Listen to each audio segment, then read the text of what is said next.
So today we are going to create a real Google business profile for a good friend of mine and a local woman-owned business, Sandy Pants Customs, owned by Angie. We met Angie last year. It was some street fair, and she has really cool merch that she sells. She creates really cute things. I have several pieces of hers myself, and every time my wife and I run into her at Fleur de Flea or some other local market, it's just a good time. So you should definitely check her out.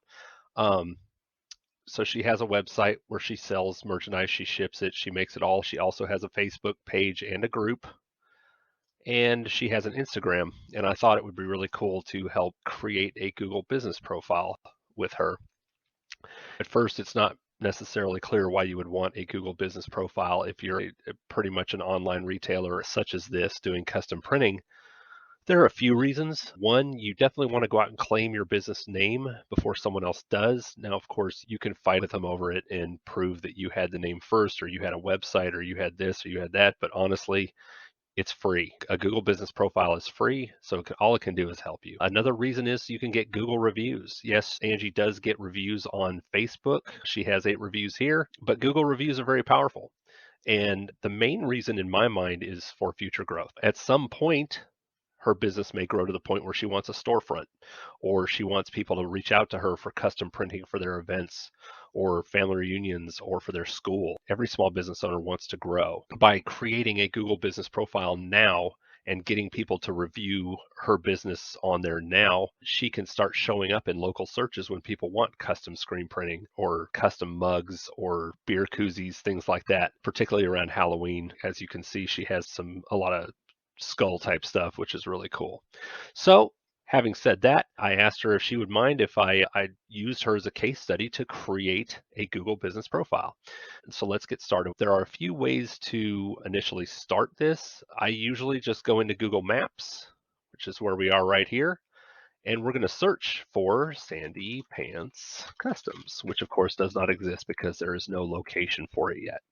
So we're going to add this missing place to Google, and we're going to call it Sandy Pants Customs.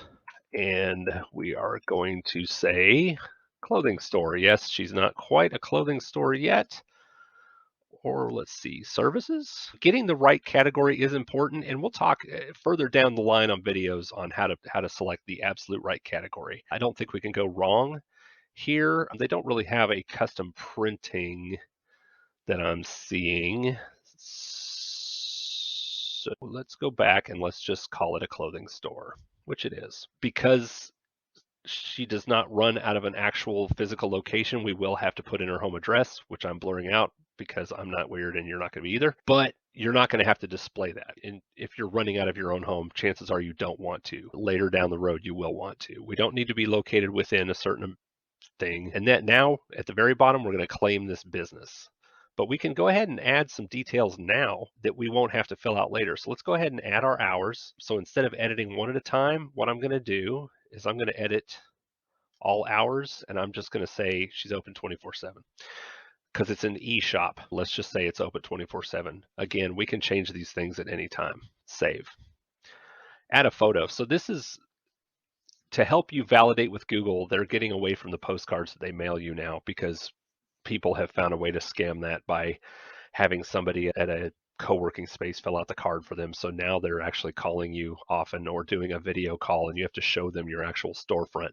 So of course we're not going to do that because we're not going to show her home location on here. So we'll just save, leave the photo out. Contact, shoot, I'm going to put my phone number right here right now because I don't know hers yet.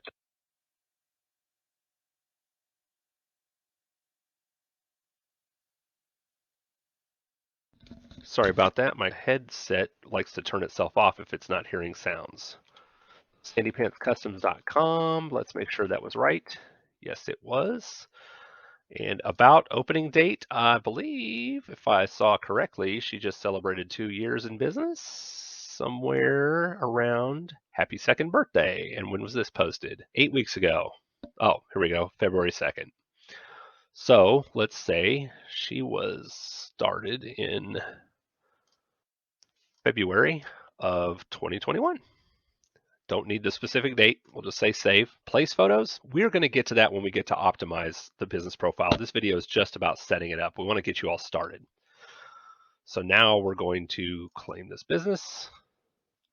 Get your business on Google. All right, so we've already filled out some of the initial information. We will hit next. No, we do not want a physical location. Let's just put Louisville as the areas that she services, and see it pops up here. So you can add multiple. You can put LaGrange, Shelbyville, neighborhoods around. Let's also just put Jeffersonville, Indiana. We don't want to close ourselves off to our friends across the river.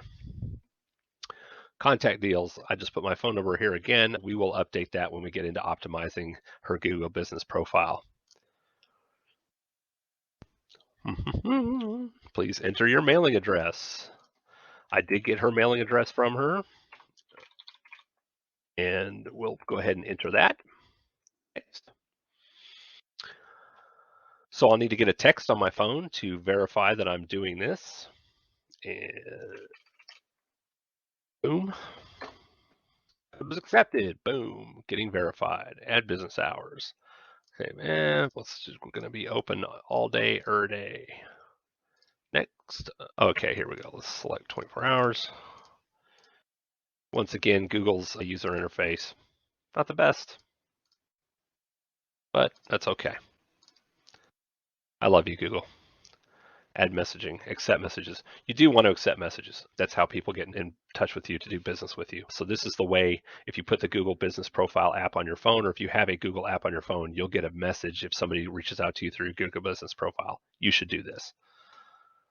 Add business description. Let's see if she does not currently have a description. That's all right. I'm going to get that from her, and we are going to do that when we optimize. We're also going to add photos later, so we're going to skip that. This is the point of this, is just get her listed on Google Business Profile. Of course, they want you to start using Google Ads. We're not doing that right now. Your edits will be visible once you're verified. Continue. And your business is on Google. There we go. Complete info. So we've done everything we can.